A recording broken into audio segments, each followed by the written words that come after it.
श्री शिव महापुराण रुद्र संहिता पार्वती खंड अथ 53 चतुर्थी कर्म।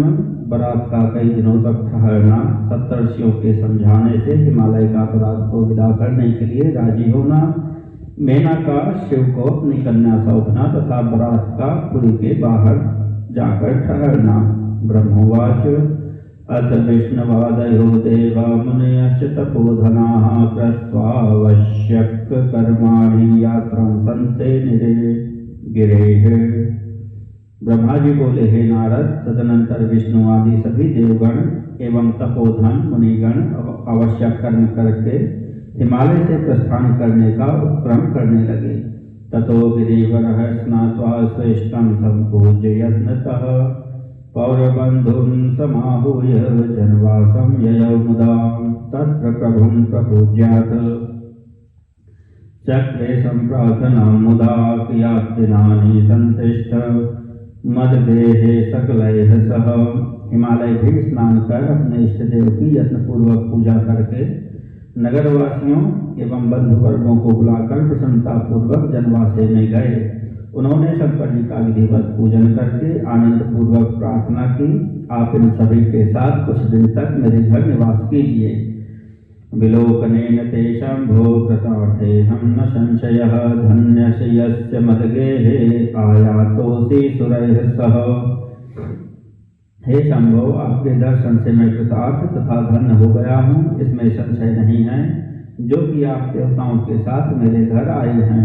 ब्रह्मोवाच इत्युक्त्वा बहुशैलेशः करौ बद्ध्वा प्रणम्य च प्रभुं निमन्त्रयामास सह विष्णुसुरादिभिः। अथ ते मनसा गत्वा शिवं संयुतमादरात् प्रत्युचुर्मुनयो देवा हृष्टा विष्णुसुरादिभिः। ब्रह्मा जी बोले, शैलराज ने इस प्रकार बहुत कहकर दोनों हाथ जोड़कर प्रणाम करके विष्णु आदि देवगणों के साथ प्रभु को आमंत्रित किया। तत्पश्चात आदर के साथ मन में शिव जी का ध्यान कर विष्णु के सहित देवता तथा मुनिगण प्रसन्नता पूर्वक हिमालय से कहने लगे। देवाऊचुः धन्यस्त्वं गिरिशार्दूल तव कीर्तिर्महीयसी तत्समोऽनतिलोकेषु केऽपि पुण्यतमो जनः यस्य द्वारि महेशानः परब्रह्म सतां गतिः समागतः सदा सश्च कृपया भक्तवत्सलः। देवता बोले, हे गिरिराज, आप धन्य हैं और आपकी कीर्ति महान है। तीनों लोकों में आपके समान पुण्यात्मा कोई व्यक्ति नहीं है, जिसके द्वार पर सज्जनों को गति देने वाले भक्तवत्सल एवं परब्रह्म परमेश्वर अपने सेवकों के साथ कृपा करके पधारे।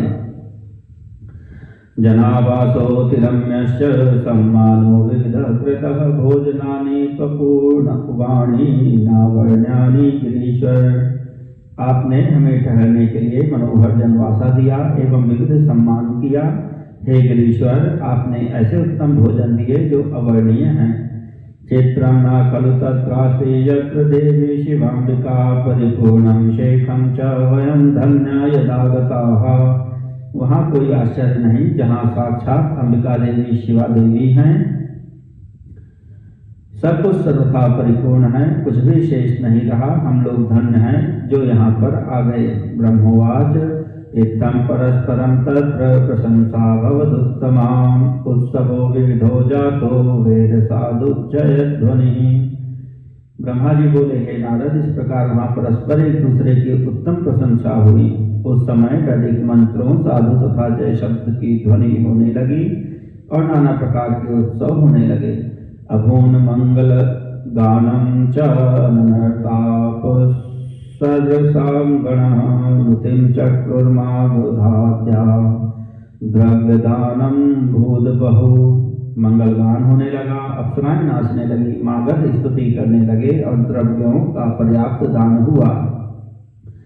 तत् आमंत्र देवेशं स्वगेहं गमद्गिरिः भोजनोत्सवमारेभे नाना विधि विधानतः। तत्पश्चात देवेश का आमंत्रण कर हिमालय अपने घर गए और अनेक विधि विधानों से भोजन उत्सव की तैयारी करने लगे। भोजनार्थं प्रभुं प्रीत्याह्वयामास यथोचितं परिवार समेतं च सकुतूहलमीश्वरम्। वे कुतूहल पूर्वक परिवार सहित प्रभु शंकर को भोजन कराने के लिए प्रेम के साथ ले आए। प्राक्षल्य चरणौ शंभोर विष्णोर्मंगलादरात् सर्वे कामराणां च मुनीनां च यथार्थतः परेखां च गतानां च गिरीशो मण्डपान्तरे आश्रयामास सुप्रीत्या कांस्तां बन्धुभिरन्वितः। परम आदर से शिव जी के, विष्णु के, मेरे सभी देवताओं के, मुनियों के तथा अन्य गए हुए लोगों के चरणों को धोकर बंधु बांधवों सहित गिरिराज ने बड़े प्रेम से उन सबको मंडप के भीतर आसन देकर बैठाया।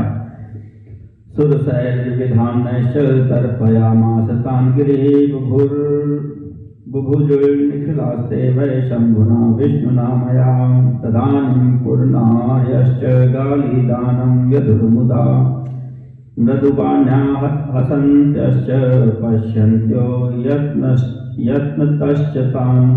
विष्णु सदाशिव एवं मुझ ब्रह्मा सहित समस्त लोग भोजन करने लगे। इस प्रकार गिरिराज ने रसीले विविध अन्नों से उन सबको तृप्त किया। उस समय नगर की नारियां हंसती हुई एवं उन सभी की ओर यत्न से देखती हुई मधुर वाणी में गालियां देने लगी। ते भुक्त्वा चम्य विधिवद गिरिमामन्त्र नारद स्वस्थानं प्रययुः सर्वे मुदिताः तृप्तिमागताः। हे नारद, इस प्रकार जब लोग विधिवत भोजन करके आचमन कर गिरिराज से आज्ञा लेकर प्रसन्नता एवं तृप्ति से युक्त हो अपने अपने स्थान को चले गए। इत्थं प्रतीयैर्हस्रेभिः मानितास्ते भवन्मुने गिरीश्वरेण विविधा विधिवद्यानमानादरादिभिः। चतुर्थे दिवसे प्राप्ते चतुर्थे कर्म शुद्धितः बभूव विधिवद्येन विना खण्डित एव सः उत्सवो विविधश्चासीत् साधुवादजयध्वनि बहुदानं सुगानं च नर्तनं विविधं तथा। हे मुने, इसी प्रकार तीसरे दिन भी गिरिराज ने विधिवत दान, सम्मान एवं आदर आदि के द्वारा उनका सत्कार किया। चौथा दिन प्राप्त होने पर बड़ी शुद्धता के साथ चतुर्थी कर्म विधिवत संपन्न हुए, जिसके बिना वह उत्सव अधूरा ही रह जाता। उस समय अनेक प्रकार का उत्सव, जय जयकार तथा साधु शब्दों का उच्चारण, नाना प्रकार का दान, गान एवं नृत्य होने लगा। पंचमे दिवसे प्राप्ते सर्वे देवा मुदान्विताः विज्ञप्तिं चक्रिरे शैलं जातार्थमतिप्रेमतः। तदा गिरीशश्चोवाच देवान् कृताञ्जलिः कियद्दिनानि तिष्ठन्तु कृपां कुर्वन्तु मां सुराः। पांचवा दिन प्राप्त होने पर प्रसन्न हुए सभी देवताओं ने बड़े प्रेम के साथ गिरिराज से विदाई के लिए निवेदन किया। यह सुनकर हिमालय ने हाथ जोड़कर देवताओं से कहा, हे देवताओं, भी आप लोग कुछ दिन और रहें तथा मेरे ऊपर कृपा करें। इत्युक्त्वा स्नेहतस्तांश्च प्रभुं विष्णुं च मां परान् वासयामास दिवसान् बहुनित्यं समादरात्। ऐसा कहकर उन्होंने बड़े स्नेह से शंकर, विष्णु, मुझ ब्रह्मा तथा अन्य देवताओं को बहुत दिनों तक बड़े आदर के साथ ठहराया। इत्थं व्यतीयुर्दिवसा बहवो वसतां च तत् सप्तर्षीन् प्रेखयामासुर्गिरीशान्ते ततः सुराः। इस प्रकार निवास करते हुए जब बहुत दिन बीत गए, तब देवताओं ने हिमालय के पास सप्तर्षियों को भेजा। ते तं सम्बोधयामासुर्मेनां च समयोचितं शिवतत्त्वं परं प्रोचुः प्रशंसन् विधिवन्मुदा। उन्होंने गिरिराज तथा मेना को समयोचित बातें कहकर समझाया और प्रशंसा करते हुए प्रसन्नता पूर्वक श्रेष्ठ शिव तत्व को विधिवत प्रतिपादित किया। अंगीकृतं गिरीशेन तत्तद्बोधनतो मुने जात्रार्थं गमच्छम्भुः शैलेशं सानुराधिकः। हे मुने, उनके समझाने से हिमालय ने उसे स्वीकार कर लिया। तब शिव जी विदा होने के लिए देवताओं सहित हिमालय के पास गए। यात्रां कुर्वति देवेशे स्वशैलं सामरे शिवे उच्चैरुरोदसामेना तमुवाच कृपानिधिम्। जब देवेश शिव देवताओं सहित अपने कैलाश पर्वत के लिए यात्रा करने लगे तब मीना ऊंचे स्वर से रोने लगी और कृपा सागर शंकर जी से कहने लगी। मेनोवाच कृपानिधे कृपां कृत्वा शिवां संपादयिष्यसि सहस्रदोषं पार्वत्या शुतोषः क्षमिष्यसि। मीना बोले, कृपानिधे आप कृपा करके भली भांति शिवा का पालन कीजिएगा। आप आशुतोष हैं अतः पार्वती के हजारों दोषों को क्षमा कीजिएगा। तत्पादाम्बुज भक्ता च तद्भक्ता जन्म जन्मनि स्वप्ने ज्ञाने स्मृते नास्ति महादेवं प्रभुं विना। तद्भक्ति सृष्टि मात्रेण हर्षाश्रुपुलकान्विता त्वन्निन्दया भवेन्मौना मृत्युंजय मृता इव। हे प्रभु, यह मेरी कन्या जन्म जन्मांतर से आपके चरण कमल की भक्त है। आप महादेव प्रभु को छोड़कर इसे सोते अथवा जागते समय भी किसी का स्मरण नहीं रहता। हे मृत्युंजय, आपकी भक्ति के सुनने मात्र से ही यह हर्ष के आंसू गिराती हुई पुलकित हो जाती है और आपकी निंदा से हम मौन हो मृतक के समान हो जाती है। ब्रह्मोवाच इत्युक्ता मेनका तस्मै संपर्य स्वसुतां तदा अत्युच्चैरोदनं कृत्वा मुच्छामापुतयोः पुरः। अथ मेनां बोधयित्वा तामामन्त्रगिरिं तथा चकार यात्रां देवश्च महोत्सव पुरस्सरम्।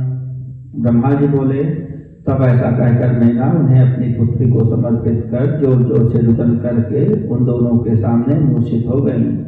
तदनंतर शंकर ने मीना को समझा करके और उसने तथा हिमालय से मीना को समझा करके और उनसे तथा हिमालय से आज्ञा लेकर देवगणों के साथ महोत्सव पूर्वक यात्रा की।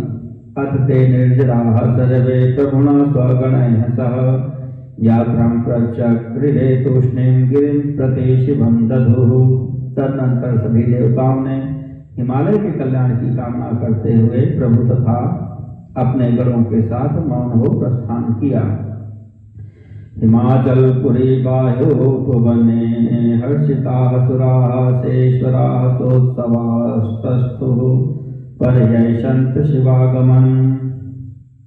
कुछ दूर जाकर हर्षित देवता हिमालय की पुरी के बाहर बगीचे में शिवजी सहित आनंद पूर्वक ठहर गए और शिवा के आगमन की प्रतीक्षा करने लगे। इत्युक्ता शिव सत्यात्रा देवैः सह मुनीश्वर आकर्णये शिवा यात्रां विरहोत्सव संयुतां। हे मुनीश्वर, इस प्रकार देवगणों के सहित शिव की उत्तम यात्रा का वृत्तांत मैंने आपसे कह दिया। अब उत्सव तथा विदाई के अनंतर होने वाली विरह से युक्त शिवा की यात्रा सुनिए। इति श्री शिव महापुराणे द्वितीयायां रुद्र संहितायां तृतीये पार्वती खंडे शिव यात्रा वर्णनम नाम 53वां अध्यायः।